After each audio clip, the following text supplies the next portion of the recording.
Welcome to another bar walkthrough video from SuperfastCPA. I'm Logan, and in today's video, we're going to be going over bar area 3. This is section A2. This is an application topic. Prepare the statement of revenues, expenditures, and changes in fund balances for the governmental funds of a state or local government from trial balances and supporting documentation. And as I said in a previous video, this is one of the videos where we're going to dive a little bit deeper into a statement that we didn't quite cover in a previous topic because I felt like it would be better to cover it here in this topic. So again, we're going to be talking about this statement, and we're going to be doing that the SuperfastCPA way, which is diving straight into the questions to learn the material. Now, if you don't know much about our strategies, make sure you go to SuperfastCPA.com and sign up for our free 1-hour webinar training. In that 1 hour, we will teach you the key ingredients to passing the CPA exam so you don't waste months or even years of your time failing exams. And after you watch that webinar, you're going to want to learn more, so make sure you also check out becoming a SuperfastCPA Pro member. In today's video, we are only going to be going over 6 questions, but SuperfastCPA Pro members will get access to the full 12-question version of the video when we post it in the member forum. So again, the YouTube version has 6 questions, the member version has 12. So if you like this and you like our other videos, make sure you check out becoming a SuperfastCPA Pro member to get access to a lot of great stuff, again, including the full versions of these videos to get a little bit more help. Now with all that, let's dive straight into the questions for this video.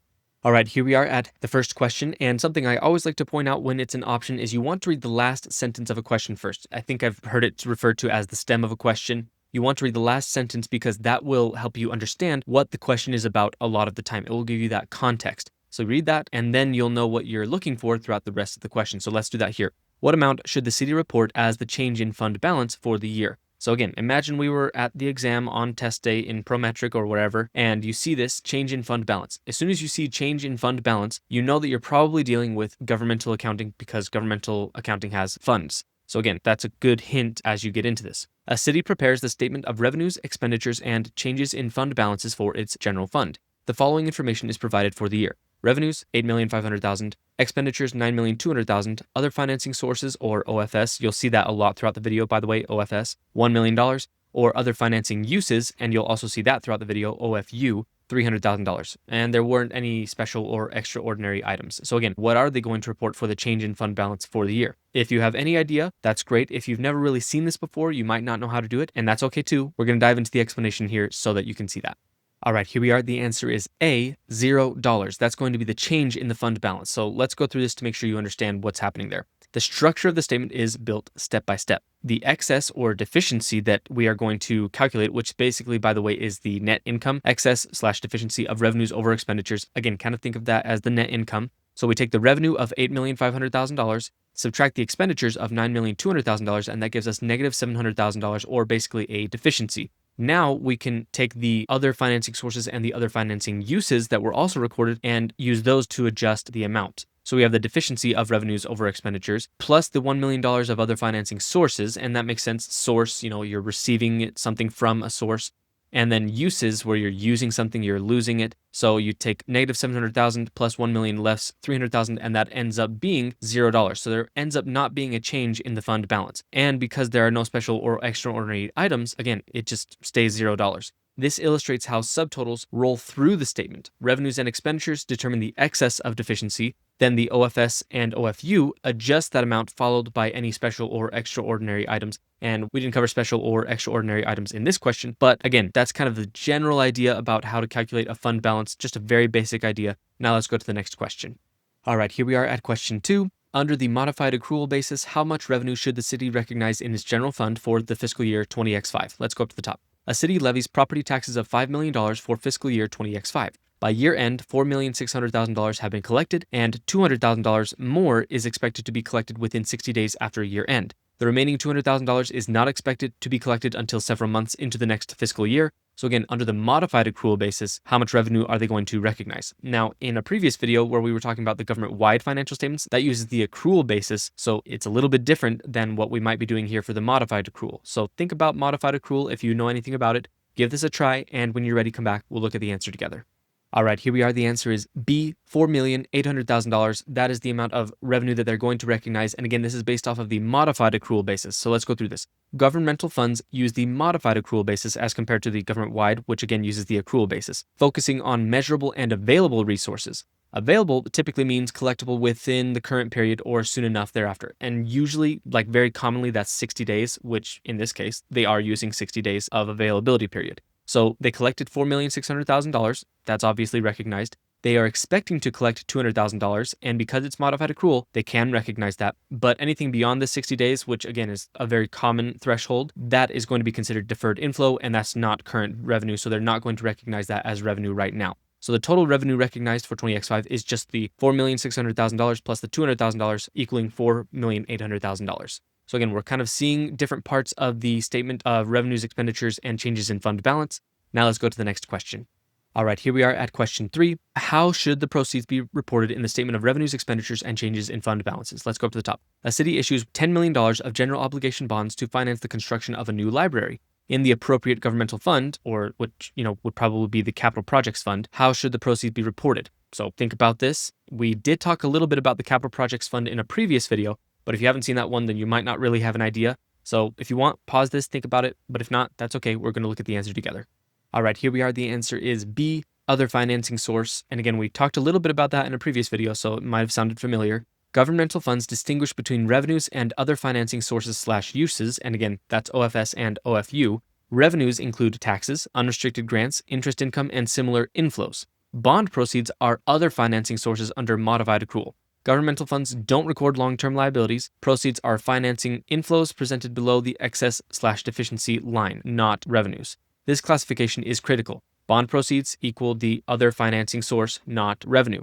Issue costs/underwriter fees, expenditures. Transfers in and out, OFS or OFU. Interfund services, revenues, and expenditures. So you can see it's a little bit different here when we're talking about governmental fund financial statements than government-wide financial statements.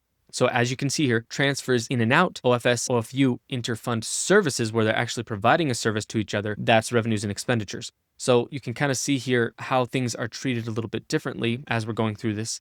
Now let's go to the next question. Okay, here we are at question 4, and this one is one of those ones where it's not super necessary to read the last sentence first because there's only 2 sentences, but it's still a good habit to be in. Which of the following inflows would be classified as revenue in this fund rather than as another financing source? A city establishes a capital projects fund to account for the construction of a new fire station. So again, which of the following inflows would be classified as revenue rather than other financing source? And we just talked a little bit about other financing source. So would it be proceeds from issuing $10 million of bonds? Would it be $1 million received from the sale of city-owned land? Would it be $2 million transferred in from the general fund? Or would it be capital grant received from the state when eligibility requirements are met? So again, which one of these would be counted as revenue rather than an other financing source? Think about what we just learned in the previous question. It might help you. When you're ready, come back. We'll look at the answer together. All right, here we are. The answer is D, a $3 million capital grant received from the state when eligibility requirements are met. That would be probably revenue compared to an other financing source. In the Capital Projects Fund, revenues include capital grants when eligibility requirements are met, and sometimes special assessments. Other financing sources include bond proceeds, transfers in, and proceeds from the sale of capital assets. Expenditures include capital outlays for construction, therefore only the state capital grant qualifies as revenue in this context. The other items, the bond proceeds, the transfers, and the sale of assets are all treated as other financing sources. So again, we're reminded, because we're dealing with governmental fund financial statements in this case, and specifically with the statement of revenues, expenditures, and changes in fund balance. That's the statement that we're dealing with when it comes to the governmental fund financial statements. We're learning what counts as other financing sources and what counts as revenues, what counts as expenditures in these different funds. Because again, there are multiple different funds in the governmental fund financial statements. We're talking about the general fund, we're talking about the capital projects fund, the debt service fund, and things like that. So again, learning a little bit more about how this is put together. Now let's go to the next question. All right, here we are at question 5. Which of the following items would typically be reported as an expenditure in a debt service fund? So would it be principal payments on general obligation bonds when due? Would it be proceeds from issuing new bonds? Would it be transfers in from the general fund? Or would it be dedicated property taxes levied for debt repayment? So which one of these would be reported as an expenditure, not as an other financing source or use? You might be able to figure this out based on what we've talked about so far, so maybe give this a try, and when you're ready, come back. We'll look at the answer together. All right, here we are at the answer. A, principal payments on general obligation bonds when due. That would count as an expenditure instead of an other financing use. The debt service fund is used to account for the accumulation of resources and payment of principal and interest on long-term general obligation debt. And we've talked about that in previous videos, what the general idea is behind the debt service fund. Expenditures include principal and interest when due.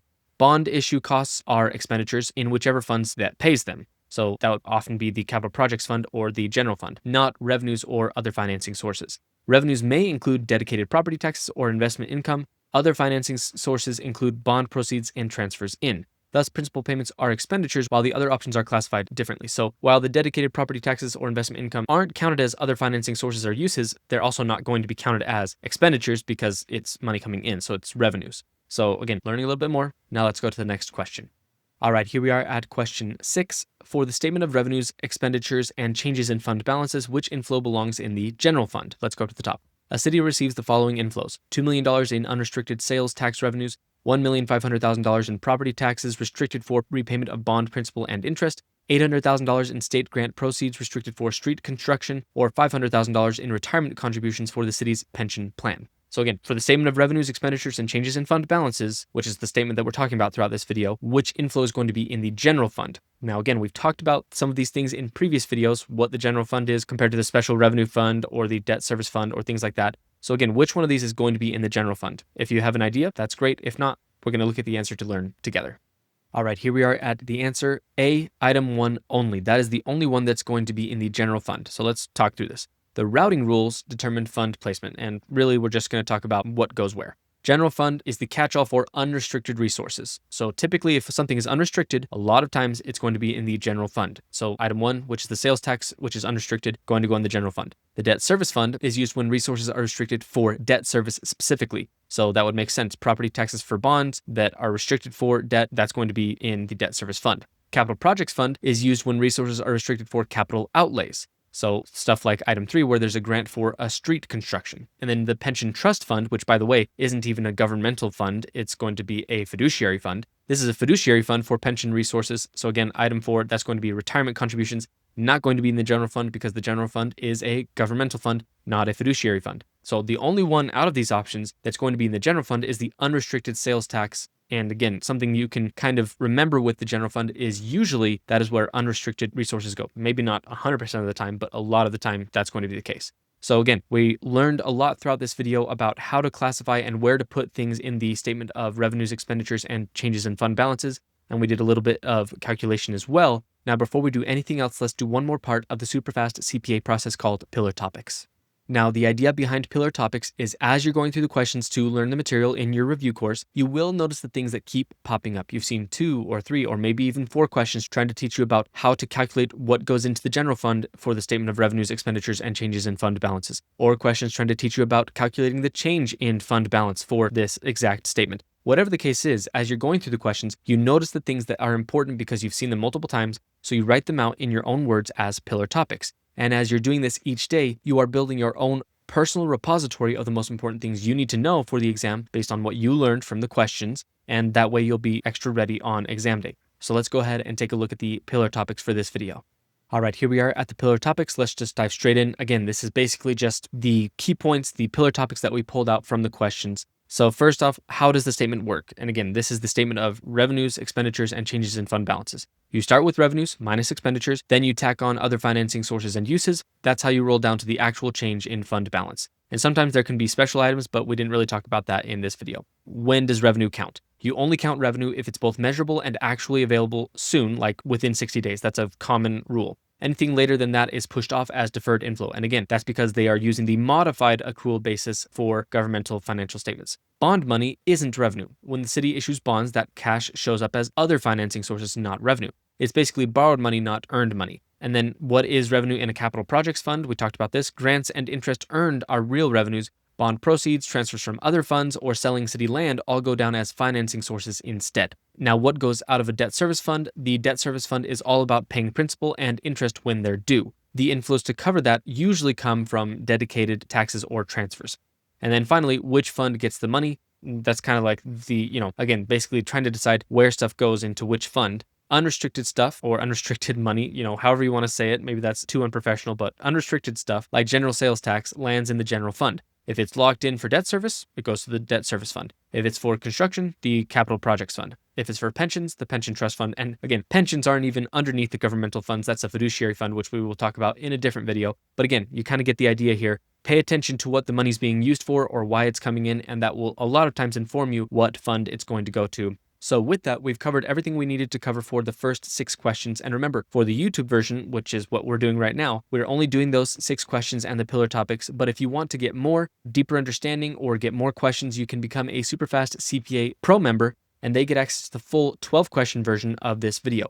So make sure you check out becoming a Superfast CPA Pro member. And actually, the easiest way to learn about that and become a Superfast CPA Pro member is by going to superfastcpa.com and signing up for our free 1-hour webinar training. In that 1 hour, we will teach you the key ingredients to passing the CPA exam, and we will save you months and months of struggling with the exam. And after that, you're going to want to learn more. So that's where you will learn about becoming a Superfast CPA Pro member and becoming a Pro member. So check out the webinar, check out becoming a Pro member. I hope these 6 questions were helpful. If you liked the video, make sure to like it and leave a comment, and I will see you in the next one.